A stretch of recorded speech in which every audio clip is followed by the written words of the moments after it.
اگر کوئی انسان ہر لحاظ سے بہترین زندگی گزارنا چاہتا ہے تو وہ ایمان اور عمل صالح پر بنیاد رکھے گا.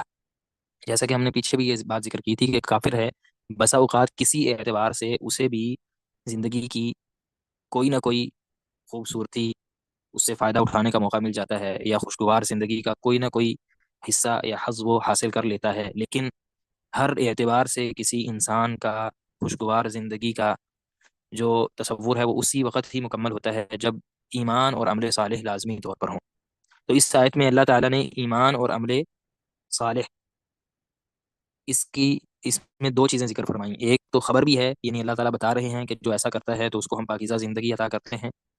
اور دوسرا، اللہ تعالیٰ نے وعدہ بھی اسی آیت میں کر دیا نا، یعنی خبر بھی ہے کہ ایسا جو انسان عمل صالح، ایمان اور عمل صالح کے ساتھ زندگی گزارے گا تو اس کو ہم بہترین زندگی دیں گے اور اس کو بدلہ بھی دیں گے. یہ خبر بھی ہے اور اس میں وعدہ بھی ہے اللہ تعالیٰ کی طرف سے. تو اب جب اللہ تعالیٰ نے بندہ مومن کے لیے، تو اس بات کی دلیل یہی کافی ہے کہ اگر ہم چاہتے ہیں کہ خوشگوار زندگی گزاریں تو ہمیں اللہ تعالیٰ نے یہ بتا دیا ہے، یہ اس کا حل ہے کہ آپ ایمان اور عمل صالح جو ہے وہ اس کے مطابق اپنی زندگی گزاریں. لیکن یہاں پر یہ بات اور یہ سوال پیدا ہو جاتا ہے کہ بسا اوقات ہم اپنی زندگی میں نتیجے نہیں دیکھ رہے ہوتے. ایک بندہ ایمان اور عمل صالح کر رہا ہے تو ہم سمجھتے ہیں کہ ہم نے ہم مومن بھی ہیں اور نیک عمل بھی کر رہے ہیں، پھر بھی ہماری زندگی خوشگوار نہیں ہے. تو اس کی جو وجوہات ہو سکتی ہیں وہ تین ہو سکتی ہیں. سب سے پہلی یہ ہو سکتی ہے کہ ہم نے جو خوشگوار زندگی کا تصور بنایا ہے وہی خطا اور غلط ہے. یعنی ہم نے اگر یہ سمجھا کہ جو بندہ ایمان اور عمل صالح کرتا ہے تو اس کو کوئی بیماری نہیں پہنچتی، اس کو کوئی تکلیف نہیں آتی، اس کو کوئی غم نہیں زندگی میں لاحق ہوتا، اس کے پاس مال و دولت آ جاتا ہے، فقر اور تنگ دستی اسے نہیں دیکھنی پڑتی، تو پھر ہمارا تصور ہی خطا ہو گیا، غلط ہو گیا. کیونکہ ایمان اور عمل صالح میں سب سے افضل اور سب سے بہترین شخصیت ہمارے نبی کریم صلی اللہ علیہ وسلم کی تھی. اور ہم نے یہ بار پیچھے ذکر بات کر دی ہے کہ آپ صلی اللہ علیہ وسلم کی زندگی کس طرح خوشگوار تھی. تو آپ صلی اللہ علیہ وسلم سے پختہ ایمان والا اور آپ صلی اللہ علیہ وسلم سے بہتر عمل صالح والا کوئی بھی انسان پیدا نہیں ہوا.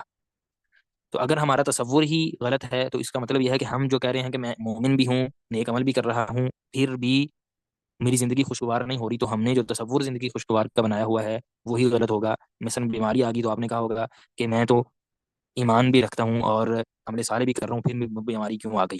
والدین میں سے کوئی فوت ہو گیا تو پھر یہ بات کر دی کہ میں ایمان اور عمل صالح کے بھی رکھتا ہوں، پھر بھی یہ مجھے غم کیوں اٹھانا پڑ گیا. کسی کی اولاد میں سے، بیٹا بیٹی میں سے کوئی فوت ہو گیا، تب وہ کہے کہ میں ایمان اور عمل صالح بھی کرتا ہوں، اس کے باوجود میرے اوپر یہ پریشانی اور غم کیوں آ گیا. تو پھر ہمیں سب یہ دیکھنا ہے کہ اگر ایمان اور عمل صالح غم یا اولاد کے غم سے بچاتے ہیں تو پھر سب سے اعلیٰ ایمان والے اور سب سے بہترین ایمان والے نبی کریم صلی اللہ علیہ وسلم اولاد کے غم سے بچ جاتے. آپ صلی اللہ علیہ وسلم کی ساری اولاد ہی آپ کی زندگی میں آپ کے ہاتھوں سے دفن ہوئی ہے. تو اس کا کیا مطلب ہوا؟ اس کا مطلب یہی ہوا کہ یا تو ہم جب یہ سمجھ رہے ہوتے ہیں کہ ہماری زندگی خوشگوار نہیں ہے تو ہم پتہ نہیں کون سی خوشگوار زندگی کے بارے میں سوچ رہے ہوتے ہیں. تو ایک یہ وجہ ہو سکتی ہے. دوسرا، اگر کوئی بندہ کہتا ہے کہ میں ایمان اور عمل صالح کر رہا ہوں پھر بھی مجھے خوشگوار زندگی حاصل نہیں ہو رہی، تو خدا نخواستہ یعنی کیا اس کا یہ کہنا ہے کہ اللہ تعالیٰ جو اس آیت کریمہ میں وعدہ کر رہے ہیں اور خبر دے رہے ہیں یہ غلط ہے؟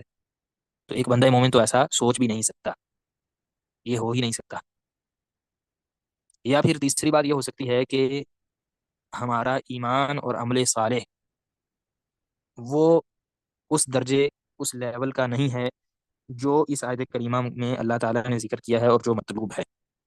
نہیں، ہم سے خطا ہو رہی ہے، ہم سے تقصیر ہو رہی ہے، ایمان میں کہیں پہ خلل واقع ہوا ہے، ہم نے ایمان میں کہیں پہ کوتاہی کر لی ہے، یا پھر عمل صالح میں ہم نے کہیں کوتاہی کر لی ہے. یہ جو کوتاہی ہے اس وجہ سے ہماری جو زندگی ہے وہ ہمیں خوشگوار نہیں لگ رہی اور وہ رکاوٹ کا شکار ہے. تو یہ تینوں باتوں میں سے یہ آخری جو بات ہے یہی صحیح ہو سکتی ہے عام حالات میں، اور کبھی پہلی بھی ہو سکتی ہے، یعنی ہم نے تصور ہی غلط بنا لیا ہے. اس وجہ سے ہمیں لگ رہا ہوتا ہے کہ ہم ایمان بھی کر رہے ہیں، ہم رسالے بھی کر رہے ہیں، پھر ہماری زندگی خوشگوار کوئی نہیں ہے. تو وہی بات کہ خوشگوار زندگی آپ نے کچھ اور سمجھی ہوئی ہے. اور یا پھر آخری بات یہ ہے کہ ہم ایمان اور عمل صالح میں کسی خلل کا شکار ہیں، وگرنہ یہ تصور ہی نہیں ہو سکتا کہ اللہ تعالیٰ ہم سے ایک بات کر رہے ہیں اور وعدہ کر رہے ہیں اور وہ وعدہ غلط ہو یا پورا نہ ہو۔ تو یہ بندہ مومن کے لیے اتنی ہی دلیل کافی ہے کہ اللہ تعالیٰ نے جب کہہ دیا ہے کہ جو بندہ بھی ایمان اور عمل صالح لے کے آئے گا میں اس کو بہترین زندگی دوں گا، تو بات یہاں پر ختم ہے۔